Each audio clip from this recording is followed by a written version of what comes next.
একজন সুস্থ স্বাভাবিক মানুষের প্রতিদিন ৭ থেকে ৮ ঘন্টা ঘুমানো দরকার।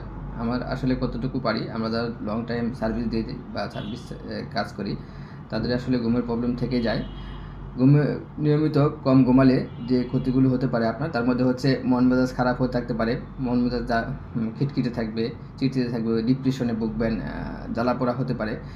আর হচ্ছে মানসিক স্মৃতি দুর্বলতা হতে পারে, মেধাশক্তি কমে যেতে পারে, শেখার সিদ্ধান্ত কমে যাওয়া, ফোকাস কম দেওয়া, কাজে মনোযোগ কম হওয়া ইত্যাদি হতে পারে।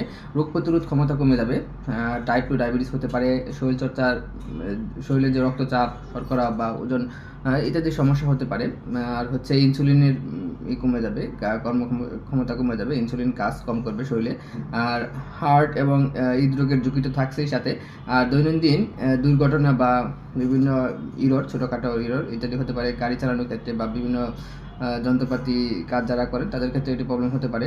বয়স বাড়ার ক্ষেত্রে আপনার এটা আরও সমস্যা দেখা দিতে পারে, চর্মরোগ দেখা দিতে পারে, তারপর স্কিনের সমস্যা হতে পারে, আরও নানান রোগে আপনি জর্জরিত হবেন। অল্প বয়সে বার্ধক্য চলে আসবে, আরও নানান ধরনের সমস্যা দেখা দেবে। নিয়মিত সর্দি, কাশি, ঠান্ডা বিভিন্ন রোগে আপনাকে আক্রান্ত করবে, সহজেই ব্যাকটেরিয়া এবং ভাইরাস আপনাকে অ্যাটাক করতে পারবে।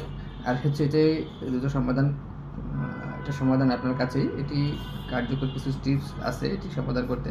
নিয়মিত শোয়ার আগে 12টার সময় প্রতিদিন আপনি যখন একটা সময় ঠিক করে নেওয়া যে আমি এই টাইমে ঘুমাতে যাব, এই টাইমে উঠবো, এরকম একটি সময় সেট করে নেবেন। প্রতিদিন একই টাইমে ঘুমাতে যাবেন, অফ ডে সহকারে, মানে শুক্রবার অফ ডে একটু বেশি ঘুমালাম না, ওই দিনও আপনি একটা টাইম সেট করে নেবেন।